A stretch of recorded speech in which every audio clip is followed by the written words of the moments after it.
Hey, folks, welcome back to another episode of High Conflict Divorce Demystified. Today, we're talking about difficult conversations around divorce, telling your spouse, kids, and even friends and family. And with me today is Laura Heck and Zach Brittle.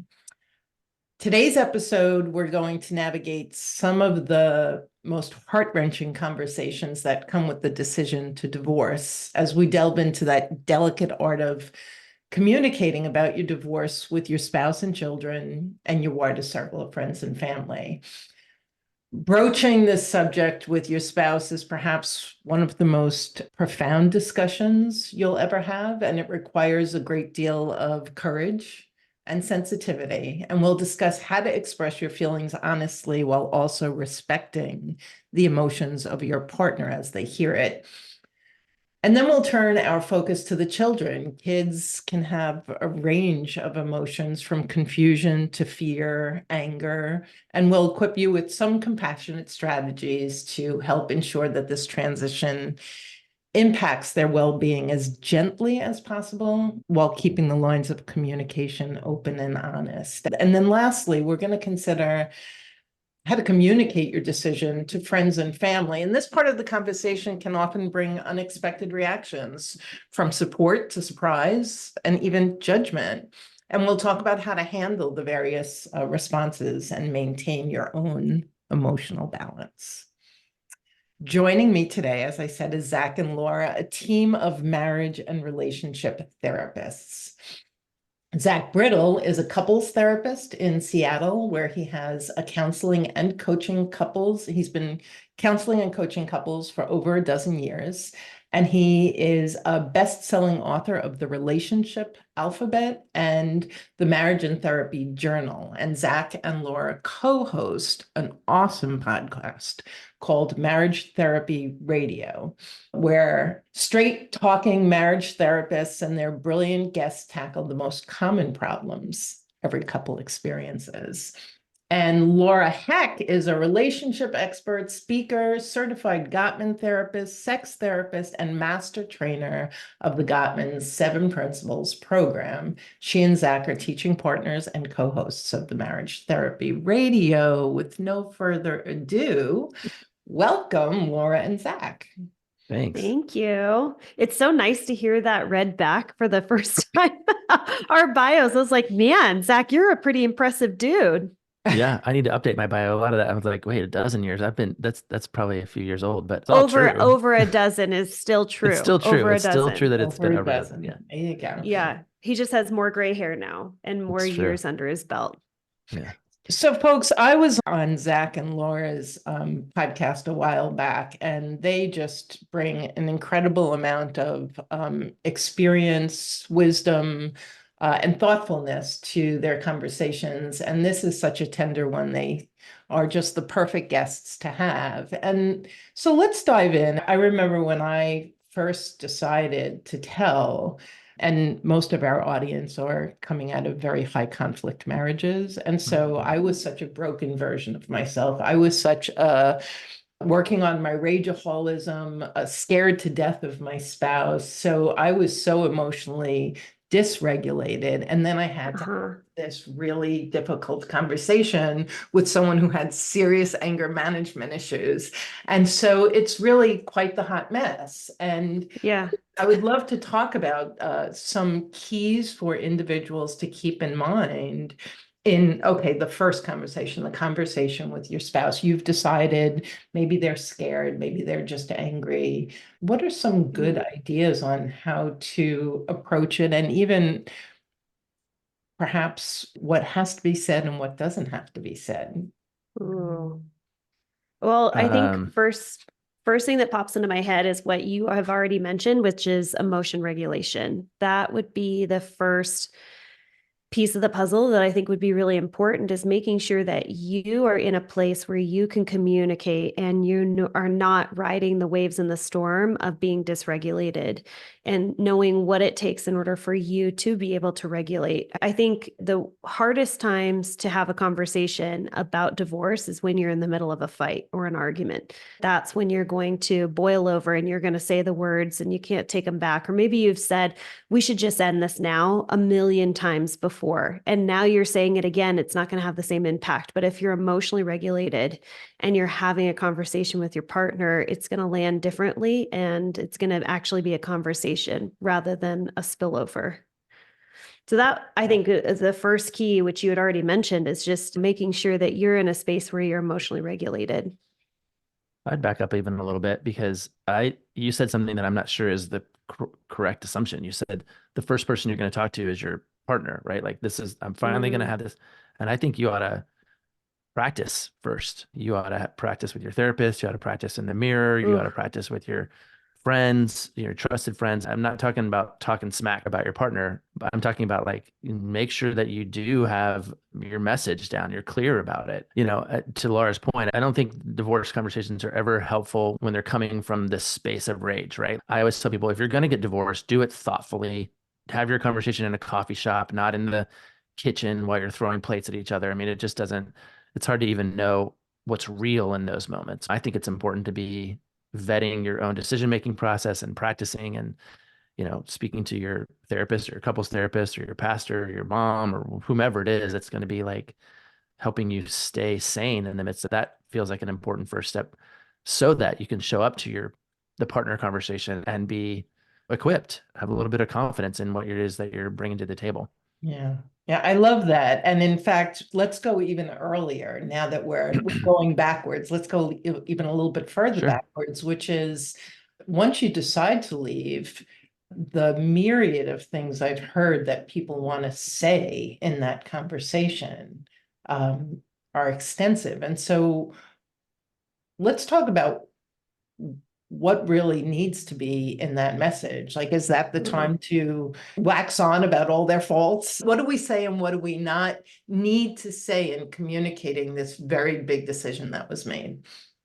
Yeah. The first thing that popped into my head, which I have seen in session with our couples, is that it's almost like they have to stack the evidence in order to support that what they're saying is something that they're not going back on. It's, I want a divorce, and here's all the evidence that supports, like, all the ways that I've been hurt, all the ways that you have failed me, in order to support their decision. They have to, like, justify the reason why they're saying I need a divorce. And I don't think that is applicable during this conversation. So I would say, in the process of communicating to your partner, they may need to understand and know for themselves how or why the relationship came to the place where it dissolved, where it wasn't something that they wanted to choose any longer. But there's many divorce conversations that happen. But if we're just talking about the first entry point of saying, I have been in an emotional divorce for the last 2 years, and now I'm finally looping you into where I have been, this is something where I would say you are just going to talk about yourself in that moment and expressing yourself, talking from the I position, and certainly not stacking the evidence. That might be a later conversation where they're seeking to understand how you came to that decision, but I don't think that needs to be a part of that initial conversation. Beautiful. Well, I actually think it's really unfair if it were. Like, it'd be really, really unjust. Like, if you had a job and you had your annual review in November, and they were like, okay, thanks for coming in your annual review. You're fired now, because here's all the things you've done wrong since last November. Here's all the evidence I've been stacking. That would be really, really unjust. Like, they needed to be checking in with you monthly, quarterly. I mean, in your job, this would make sense, right? Like, you would be like, wait, I didn't have a chance to correct all this stuff. I mean, you didn't like my third quarter numbers and now you're firing me. Why didn't I find out about it in the third quarter? I think this is, to Laura's point, like, there shouldn't be this, like, I'm arriving with all of this, like, packet of information about why I'm now divorcing. We should be, I don't really like to use the word should. I think if you're going to divorce responsibly, you got to have heads up. You got to have a heads up a year in advance, a couple of years in advance, This is what I'm trying. This is what's going on for me. This is what's happening. And that's just kind. I mean, never mind responsible, but just to say, hey, this isn't working for me. Yeah. This isn't working for me and I need change. Hey, this still isn't working for me. Hey, this still isn't. Hey, now I'm starting to think about divorce. Hey, now I'm starting to consider my options. I think I'll go back to you need to do those in a coffee shop or in a therapist's office. But if you're just, wasting away in a vacuum by yourself, and then all of a sudden you sit down and go, hey, by the way, you're fired. I think it would be really hard to assume that that conversation is going to go well, period. Yeah.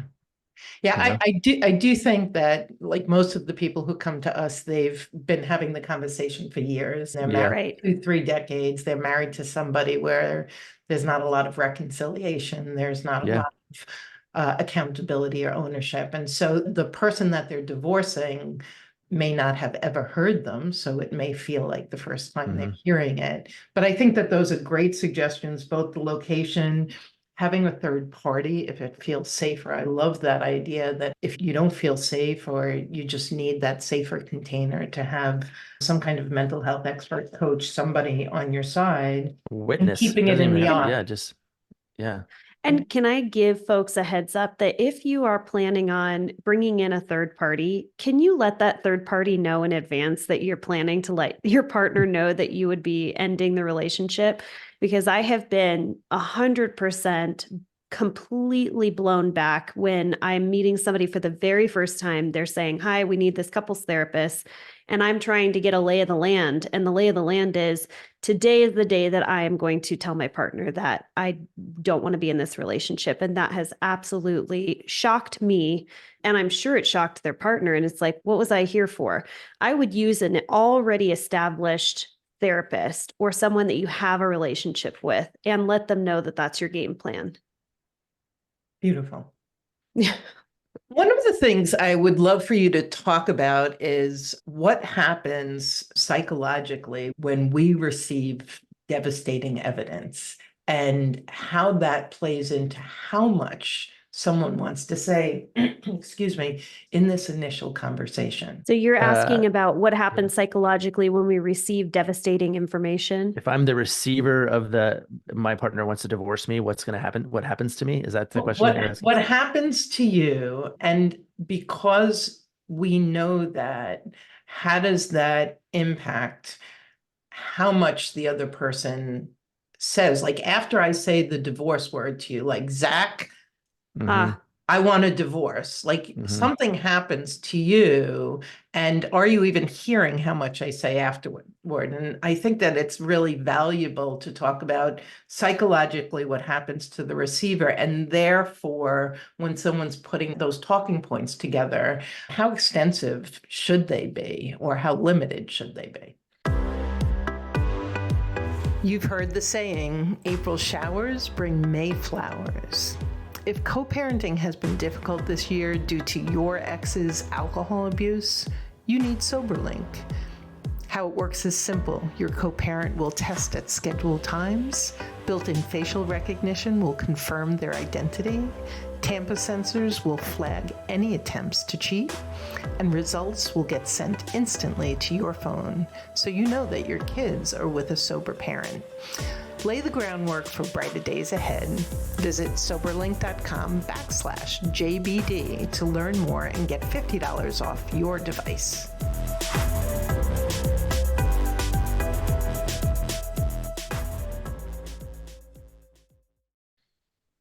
I feel like you already know the answer to your question, which is that most likely you're going to put your partner in a space of being physiologically flooded, being like having their fight or flight symptoms or tactics lock in, right? Like if I'm the recipient of devastating news that I'm not expecting or not ready for, my body is going to say, uh-oh, I better do the thing that I'm really, really good at, which is either running away and shutting down or fighting and creating an adversarial situation so that I don't have to so I don't get killed or murdered by a saber-toothed tiger that's bearing down on me. Maybe I'll panic and start to try and fix it. That's the third one, right? There's fight, flight, or fix.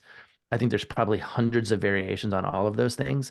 But the answer, I think, is particularly if I'm not expecting it, and here comes this body blow, I'm going to resort to the neural pathways that I know very, very well.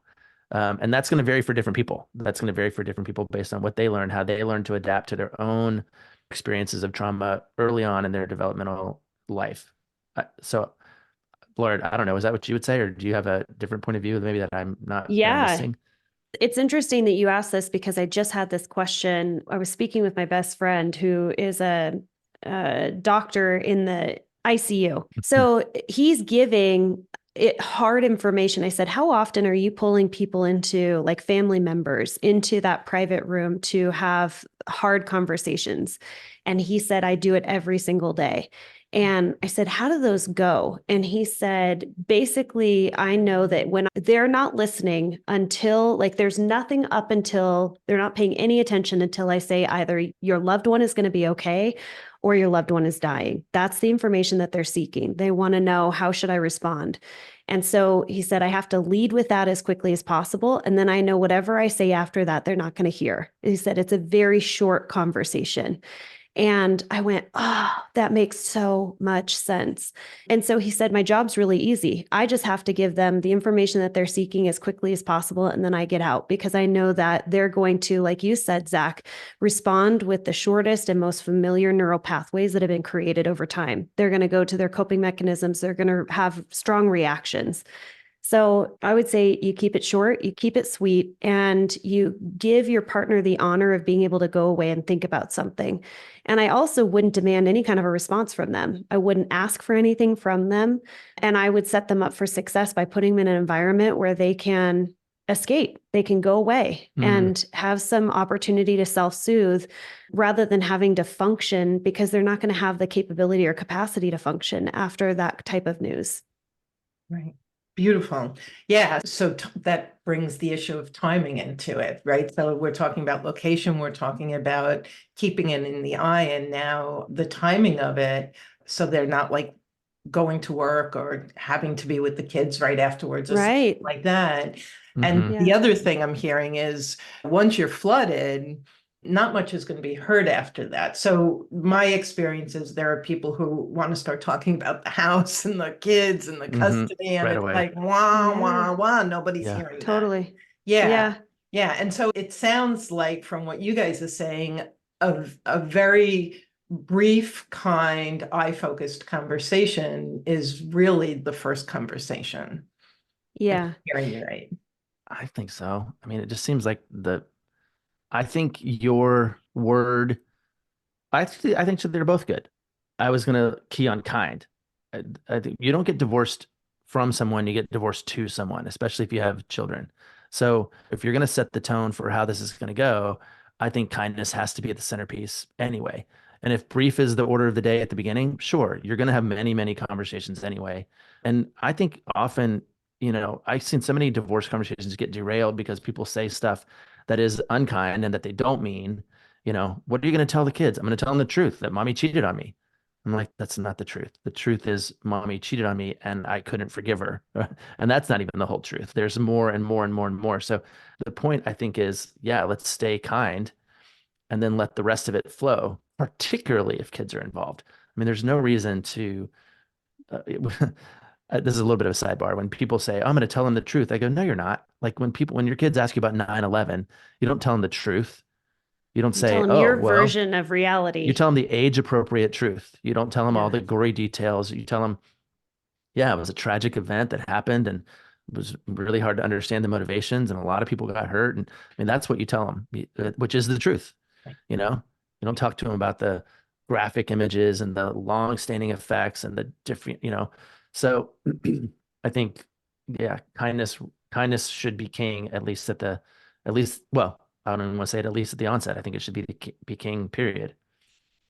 And if you Yeah. don't have access to that, just wait, wait a little bit. I can't be kind right now. I gotta go for a run, or I gotta go talk to my own therapist, or whatever it is that you need to do. Right, that emotional regulating part. And then I think that just if we could stay on this for a minute before we pivot to the kids, our listeners can be kind. There's a very good chance that what they get back won't necessarily be kind. Fair enough. And so Can we just talk about that? And I'll just give you a couple of examples. One is certainly exploding or shutting down, and the other is wanting to actually talk about everything in the moment, even though they don't, and they're not really connected to their prefrontal cortex. It's like, well, let's talk about who's going to get the house, like right then and there. And so the person who's giving the information, last question on this conversation is, what is the advice you give to them regardless of what the shocked spouse, the partner of, is, however they behave, right? They're surprised, they're behaving. What's the rule of thumb for the person who just delivered that information, who tried to do it kindly and in the eye? Oh, the first thing that I thought of is this is an uncontrollable situation. You only have yourself that you can control, and you have to let go of how that information is going to be received. And your partner is going to respond in any sort of way. And also, the thing that I keep thinking about is sort of this idea. This is a little bit of a sidebar that I remember, like when you are coming out to, let's just say, to your parents, I'm LGBTQA, whatever it might be. And you have to remember that you have been coming to grips with this decision for many, many years. And it's just now when you're deciding to share this with other people, and they're 2 years behind you. And, ideally, like what we had talked about is that if you are, let's say, coming out to your partner as, I don't want to be in this relationship anymore, ideally, they're not 2 years behind. They've been in this journey with you and they're aware of your unhappiness. They're aware of all of that. But we have to let go of how that person's going to receive that information and have control only over ourselves and how we are sharing that with them. I completely lost track of what your specific question was, but that was what was on my mind at the moment. Yeah, well, and what I love about what you said is, for those of us who do the telling, we've been grieving for a while, right? It's Absolutely. like we've been in and out of marriage counseling, we've been in and out of conversations, and I, the teller, have been slowly coming to this point where it's like, okay, I'm scared to death, but I have to do this. Yeah. The other person may be in a lot of resistance, even though they've been along the journey. They're like, it's not that big of a deal. Every family has problems. And so the response, and that's the question, was tips on how the teller, what they can do after they tell and their spouse responds however they respond. And the first thing I'm hearing is you can't control it, so you can only control your part. So that's one piece of it. Is there anything else, just in terms of what our listeners can keep in mind? I just think you have to have really healthy boundaries, right? If they start to freak out or 100%. yell, and that is a piece of work that some people have to do, like for their whole life, to like establish those boundaries. But if your partner responds in a way that's unkind or unnecessary or not helpful, you don't have to take that in. You can just say, sounds like maybe now's not a good time to continue this. Like I'm going to go ahead and exit and be happy to pick this up later when we're at a better place. You can hold the boundary of, it is okay for you to be upset. It is not okay for you to talk to me like this. That's right. Yeah. So what I'm hearing is you can be kind and acknowledge and validate how difficult this is, and that whatever their emotional reaction is, it makes sense. Yeah. And hold your boundaries so that you are not being abused in one way or another, or what have you. This is one of the times I would say in your relationship when having very clear and firm boundaries is most important, because it can go so far off the rails emotionally if you don't contain it with boundaries. And if you have had a boundaryless relationship, this is probably going to feel really uncomfortable for you and your partner. But there is no better time than to establish a healthy boundary of being able to say, I'm going to keep this short. I'm going to keep this brief. And I want to be, the word that I was thinking of, or the phrase, is boundaried compassion. I can have boundaries and I can also have compassion for you and your experience. And I think it's also helpful before, maybe if I was thinking about the timing of being able to say, I'm going to share some really hard stuff with you, and I want this to be a really healthy conversation. And if it gets to a place where it's unhelpful, I think we need to take a break. If that's not something that you have already been practicing as a couple, being able to establish those boundaries ahead of time before you have these really tough conversations. Yeah. So that, which brings us right back to, one of you had that original point of practicing, right? So like scripting so what I'm hearing is script, know what you want to say and what you don't want to say. Write it down or have it written. Absolutely. practice it and know once you're done that a couple of different things might follow, and know what your boundaries. Know what your Well, and I boundaries. think too, and if you're in a high Yeah. conflict situation, that may be one of the boundaries you need to establish, which is we're done talking about this. I'm happy to write this back and forth to you. And even then I would say you need really clear boundaries. So you can't text and also WhatsApp and also email and also leave a voice message. And I think there's still an app called My Family Wizard, which maybe you've heard of before, and it's like 100% of our communication goes through this app, which I think also has the filter for like, you sure you want to say it like that? Yep. Maybe you want to soften your language.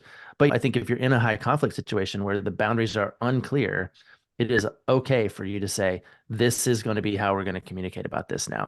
Because people are, I mean, particularly if you're unregulated and you're not very well boundaried, say as the receiver of this information, those people tend to make up the rules as they go.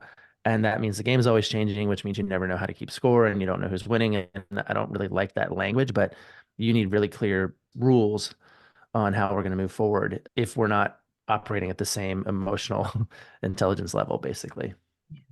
Yeah, and folks, we have other episodes that really talk about your safety and having a safety person and what to do with the kids. And today's really about the conversation, but there's a lot of other pieces that go into this, and Yeah. we'll be talking about that throughout the series. So this is, I think we've done a great job of covering some of the foundational things to keep in mind when speaking to your spouse. And if we could pivot now, so now you've told your spouse, a period of time has gone by, you've both agreed, and I'm just going to set the stage for this. It could go a couple of different ways.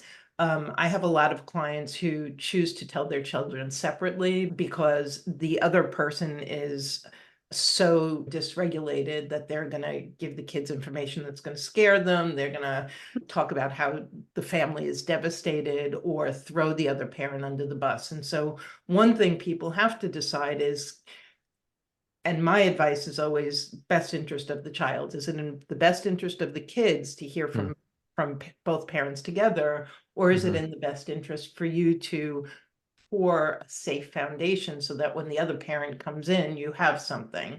So I want to put that forward as a caveat. And so here we are, you can have children.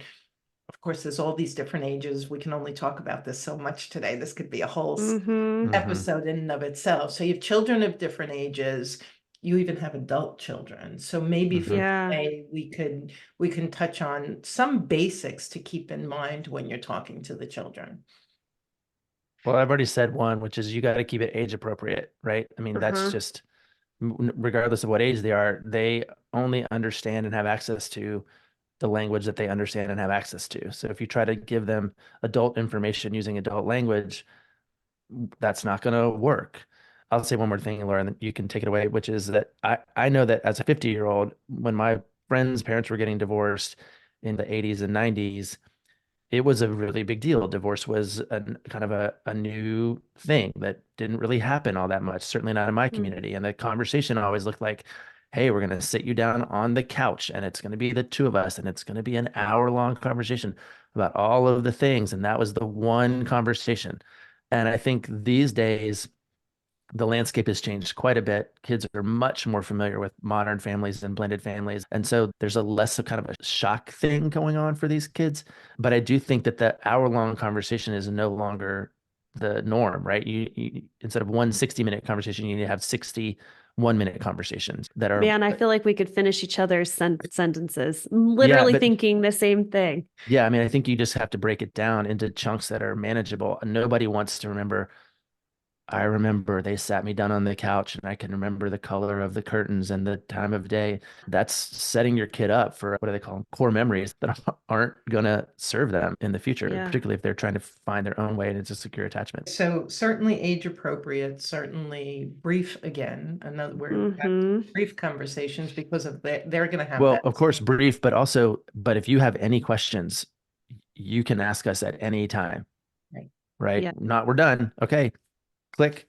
The sex talk is the same way, by the way. It's not one, here's where babies come from, and now you have all the information you need. It's, hey, anytime you want to ask about your body it's the same notion. And I think that's, again, age appropriate and developmentally appropriate. So I have to interject with that, because if you are going to have, or offer up to your child, whatever age they are, if you have any questions, they have to feel safe being able to talk to you about that and that you're accessible. And the way that you do that as a parent is that you don't have to know all the answers. 100%, like you are charting uncharted territory here. And it's okay as a parent to be able to say, I don't know. I don't know what the future holds for you, or for us, or I don't know where you're going to live. That's okay to not have all of your ducks in a row and to be able to not have access to that information at that moment.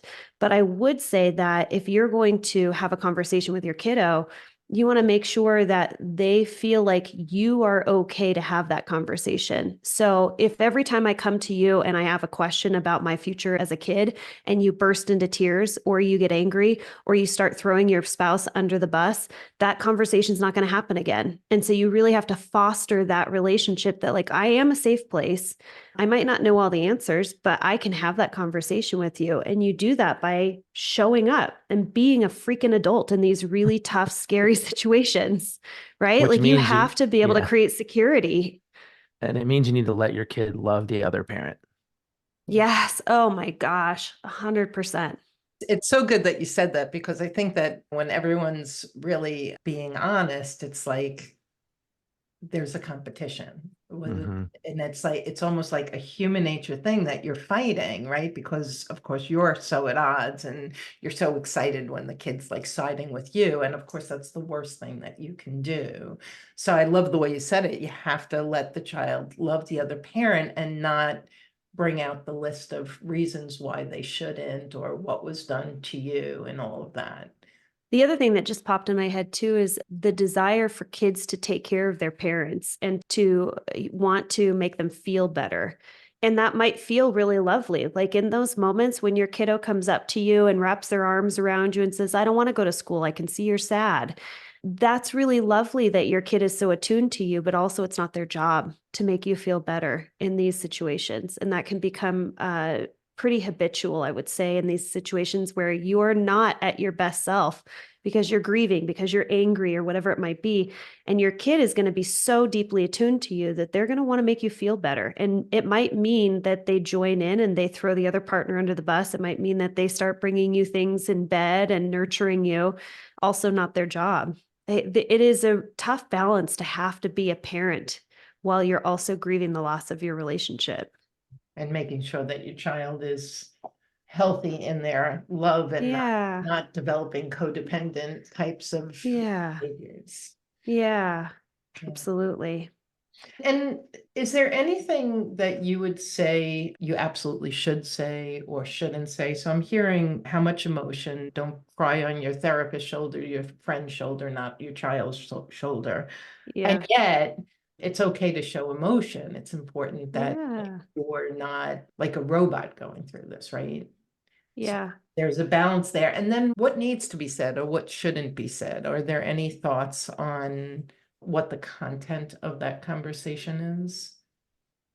Man, I don't know. I feel like 100% of my clients complain about how their parents messed them up, whether their parents were great parents who never got divorced and were at every single soccer game, or whether they were parents who divorced right away and were acrimonious. Like 100% have this opportunity to say, my parents blew it and they blew it in this way. So my thing is, can you also repair? Like as you continue to go through the relationship with your kid, even if you said the wrong thing at 10 o'clock on a Thursday, can you by Saturday afternoon go, hey, that was not right. If I had to do it again, I might have said this. Like, is there a way for you to demonstrate that the rule of the day is repair? It's not perfection.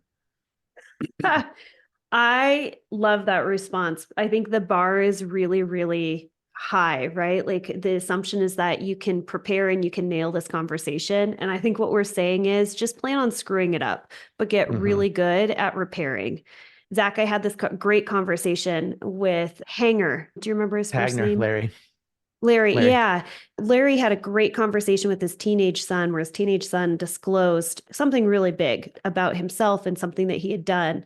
And talking to him, he said, gosh, I just kind of feel like I could have handled that differently. And I said, okay, what's the problem? There is no problem. You go back to him and you say, man, I've had a day to be able to process. I've been thinking about this. This is how I responded, and this is how I wish I would have responded. And sometimes it just takes me a little while to gather my thoughts. And I think there is nothing more powerful than a parent being able to accept fault and responsibility and to apologize to their child. Yeah, I love that. We Yeah. we began the practice of the do-over, me and my kids, when my divorce Nice. began, because we were all such a hot mess. And Mhm. Yeah. came this thing when everyone, like, we could be driving in the car and all hell is breaking loose, and then somebody asks for a do-over and you repair and you redo, and it became a beautiful practice for us. So Love. embrace the do-over and Hmm. repair as you go. Love that. Yeah. Well Yeah. done, Zach. Well, if it hasn't already been mentioned, I think the big piece of the puzzle is just assuring your child security and safety. And however you're able to do that, if it means that they have been living with one parent and that parent is struggling emotionally, mentally, addiction, abuse, whatever that might be, and ensuring security and safety means that they will be living just with you. But I think that's the big piece of the puzzle is they're just wanting to know, am I going to be okay? And are you going to be okay? And it's okay to say, I'm not doing okay right now, but I can assure you that I'm going to do everything I possibly can to be okay and that you're going to be okay. Beautiful. Yeah. Any last thoughts on the kids before we wrap up with friends and family? No. I'm sorry. To me, I'm sort of like, I'm sorry that your marriage didn't work out and that your kids are going to grow up in a setting that doesn't have two parents or those two parents in the same home. But that's not what kids need. Kids don't need two parents in the same home. Kids need to be able to look at their adults in their life and see them model effective conflict management and respect and regard and friendship. And if those two people can live in the same house, that's fantastic. That's amazing. But if they can't, then you still have to elevate those values on their behalf just so that they have access to becoming a functional adult. Well said.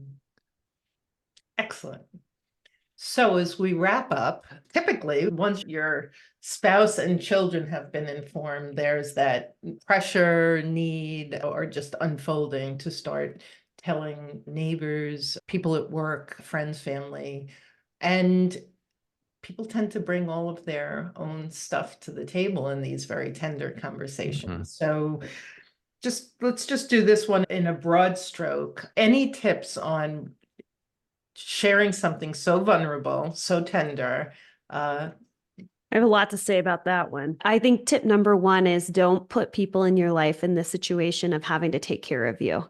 It is such a burden especially when something so private is made known to you and you are coming with all of your insides on the outside. And now the burden is on the person you're telling to have to take care of you. And I would say get to a space where you can emotionally take care of yourself and that you're not burdening your colleagues, your coworkers, your neighbors with having to put all the pieces back together. I think that is so unfair. And so, I mean, obviously we have our support people and they're in agreement. It's a relationship that you're in with this other person. I take care of you, you take care of me. We are in an agreement that when my insides are on the outside, that you're going to show up for me. But when a neighbor that I know very little is, crying and snotting and sharing all the personal details about the affair and all those things, now I am in the burden of having to take care of that person. And that's just not fair. So I would just, be very clear as to the role that this person has in your life before you share that information. I love that. That Yeah. gives a lot of guideline. Excellent. Yeah. Zach, any thoughts on that? I just think, again, we live in a world where nobody's going to be surprised. If they're in your world and they know who you are, it's really hard for them to be like, what? So tell people on your own timeline in the way that you want, in the way that is helpful to your process. You don't owe anybody anything. So it's not like I guess family maybe is important to keep them in the loop. But, in terms of your community, we think we're the biggest deal on the planet and we're not, or we are, which means that when I tell you about my divorce, you immediately start thinking about you. and your life and whatever. And I don't mean this in any kind of pejorative way, but I think people think everybody's thinking about them all the time, and they're not. They're thinking about themselves all the time.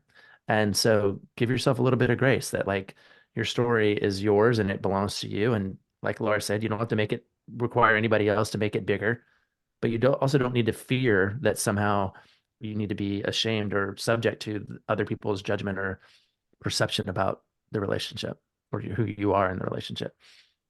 Who you become after your divorce will say a lot more about you than who you were before or during your divorce.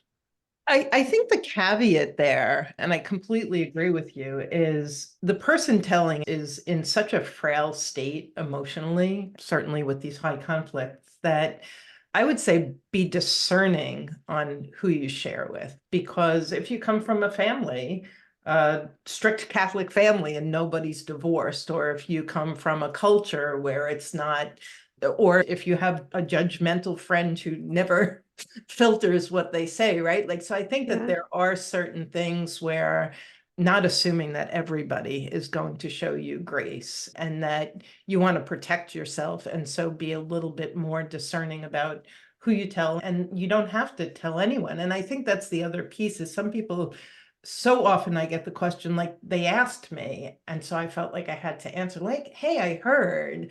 And I'm wondering if you have, and maybe we can just end on this. So somebody says, hey, I heard that you and your wife are getting divorced. Like, what's going on?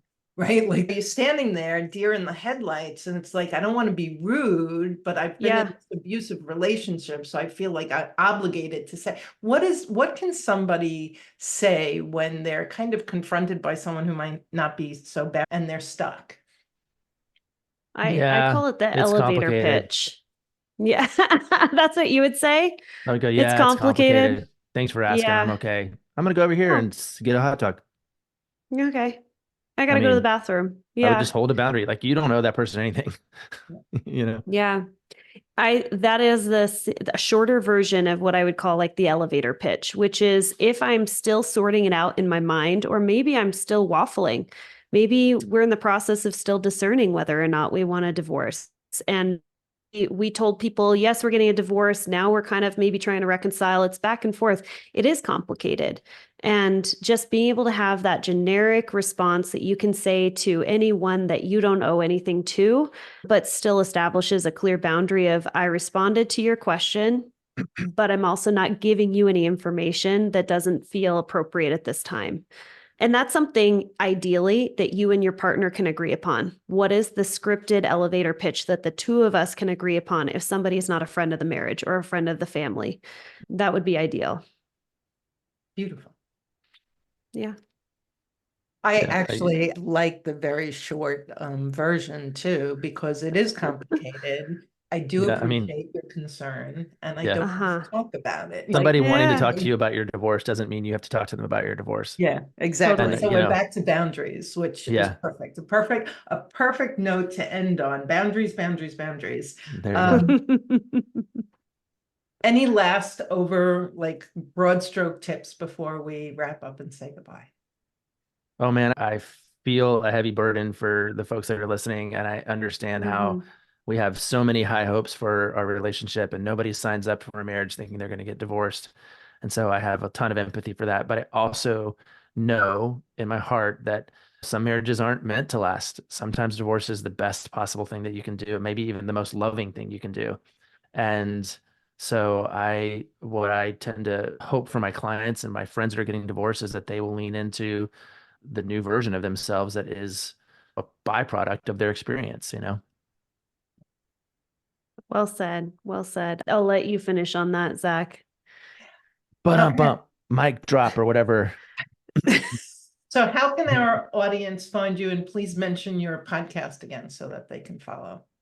Ooh, so the podcast is Marriage Therapy Radio. We drop our episodes every Tuesday, and then they can find us on Instagram, which is Marriage Therapy at Marriage Therapy Radio, or our website, marriagetherapyradio.com. Beautiful. Yeah. Thank you so much for joining us and for all You're of your welcome. great pearls of wisdom. And folks, check out their podcast. It's excellent. We have fun. Yeah. Thanks for having us on, and we appreciate it. And we'll be back again real soon with another episode of High Conflict Divorce Demystified. Until then, you take care.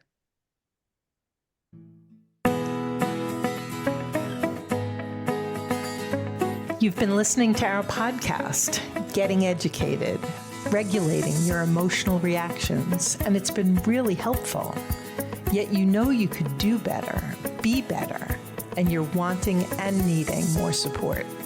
That's where our coaching service is a game changer. We're here for you when you need us the most, ensuring you have all the tools and resources at your fingertips, guiding and supporting you to be more effective. Our free rapid relief call helps you gain a broader perspective, commit to your best next steps, and determine what coaching support is right for you. Visit rapidreliefcall.com to book your call today.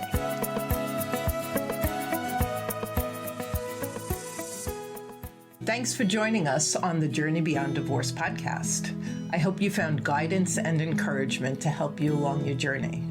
If you like my podcast, please take a minute to subscribe and leave a review on iTunes. You can also visit us at jbddivorcesupport.com, where our team of coaches support both men and women through our one-on-one coaching, group programs, online courses, and free resources. Stay tuned for our next episode, and I'll talk to you soon.